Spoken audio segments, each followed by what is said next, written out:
I've looked at hundreds of different OnlyFans pages, and almost every single time I look at one, there's one thing that is definitely costing the creator money. Most creators haven't even looked at their OnlyFans profile since the day they made it, and they certainly haven't tried to look at it through the customer's perspective. So today, I'm going to be giving you guys a few tips on how to beef up your profile so that if somebody lands on that page, then you have the highest percentage of them actually buying the subscription. My name is Luca Gray. I've been running an OnlyFans agency for the last 2 years. We've been working with creators from all around the globe and all different earning levels. People who've made 2K in a month, 5K in a month, 10K a month, 20, and all the way up to 50K a month. And the first thing that we do when we start working with a creator is we optimize their profile, because you can have a ton of traffic to your page, but if you're not doing these 4 things, it's very likely that they'll bounce out and leave and go to somebody else's. So let's get into it. Here's the worst mistake you can make as an OnlyFans creator. We had a creator back in the day that was having a ton of traffic, but nobody was getting over to the page. They started freaking out and they didn't know what was going on. All I did is I went to the Instagram and clicked the link that they were promoting, and it said, this link is broken. This is what you want to avoid. You want to make sure that your link is always working. This should be part of your workflow as much as possible. Going to your Instagram, clicking through your own funnel, and making sure everything is working. Because the last thing that you want is to go shit fuck viral on the internet and have no link for them to go to. So make sure that you're testing your link frequently, especially if you're going viral on the internet. Also, if you're putting the OnlyFans link directly on your bio, you're going to get banned 100%.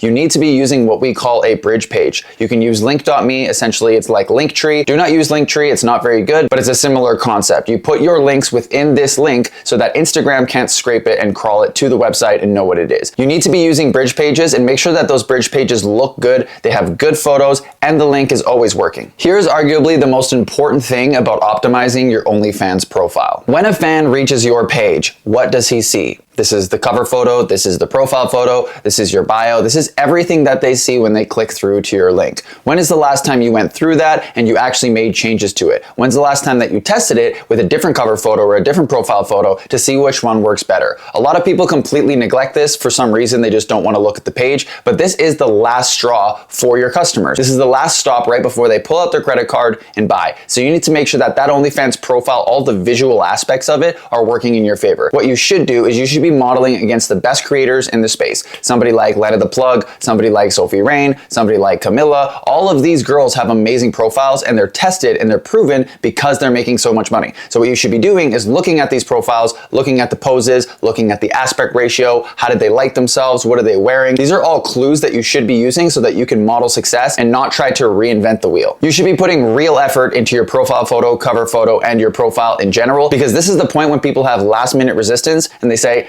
I don't really know if I want to buy this right now. Like, do I really need another OnlyFans subscription? You want to avoid that if possible. You want to make sure that when they see your profile, it's not even a question in their mind that they want to spend that $3, $4, or whatever you're charging. And not only that, but they want to turn rebill on, which is part of the next tip that I'm going to go over. Here's how to price your OnlyFans page the right way. When we're working with creators, we always like to say that it's better to have a higher price to start than it is to lowball or do free. And why? Because if you start your page at something like $14, you can always decrease the price and it won't actually affect your page at all. But if you start the page at $8.99, if you decide to change the price later up to $14, it sends a notification to every single one of your fans asking them if they want to opt in, right? So if you start up a little higher, maybe 12, 13, 14 bucks, you're still using your discount code, so the first month is $3 or $4 or whatever it is, but you can always decrease the price if it's not working. If you lowball and you started at $9.99 total, you can't go up to $12, $13, $14 without losing most of your fans. Because if I was a fan and I'm paying $9 a month for something and somebody raises it to 12,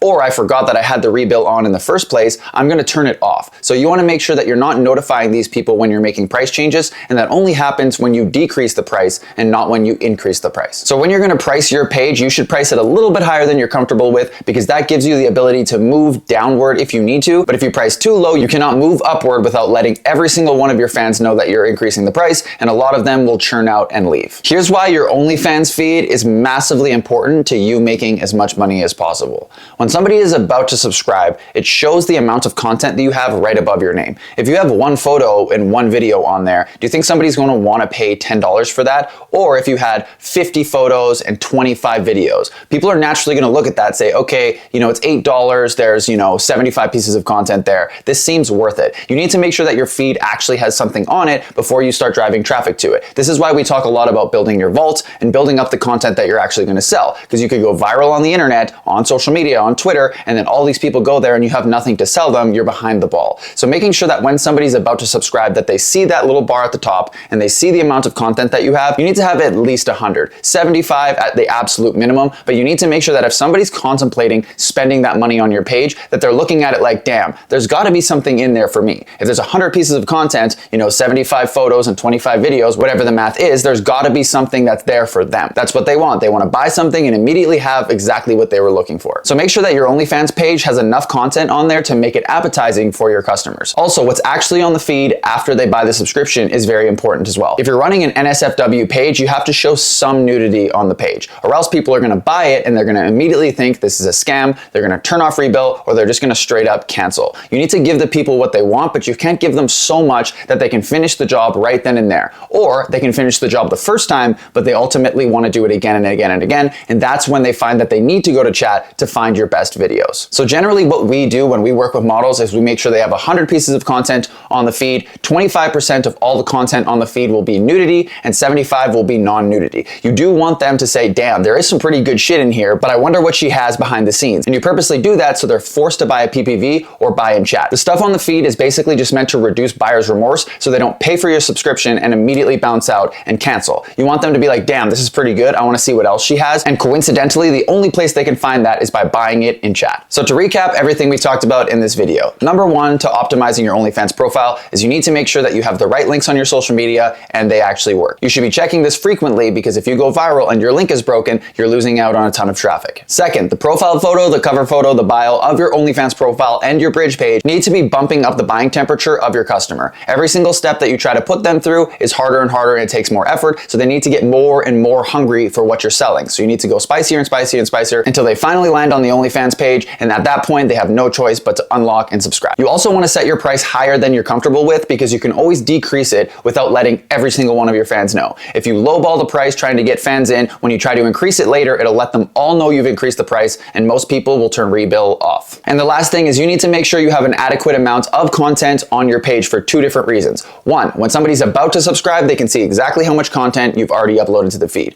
Second, you need to make sure that after they subscribe, they don't feel like you just scammed them because you haven't shown them anything. 25% of your content is nudity and 75% of your content is just heavy teasing or whatever else you want to do. You want to avoid your fans feeling like they got scammed because you gave them literally nothing, but you gave them enough to feel like they enjoyed it. Then when they come back for another session, they have to go to chat because they've already used the content that they did the first time. Now, if you want me to take a look at your page personally, see what you're doing right, see what you're doing wrong, you can apply for a free 30-minute audit in the top pinned comment or the link in the description. The caveat here is you do have to apply, and a lot of people aren't qualified because we simply cannot be working with beginners. It takes too much time, it takes too much work. So if you are a motivated creator that has been in the game and has some established motion, we would love to give you a free 30-minute audit. So go to that link in the top comment or the description, and if you do qualify, you can book an appointment with me there and we can talk about what you're doing right, what you're doing wrong, and how to get you to that top 1%. So if you liked the video, make sure to hit that like, that subscribe, leave me a comment if you thought I missed something in this video, or if you're having a problem with your page that you think I can solve, and I'd love to do that for you. So thanks for watching the video, guys, and I'll see you guys in the next one.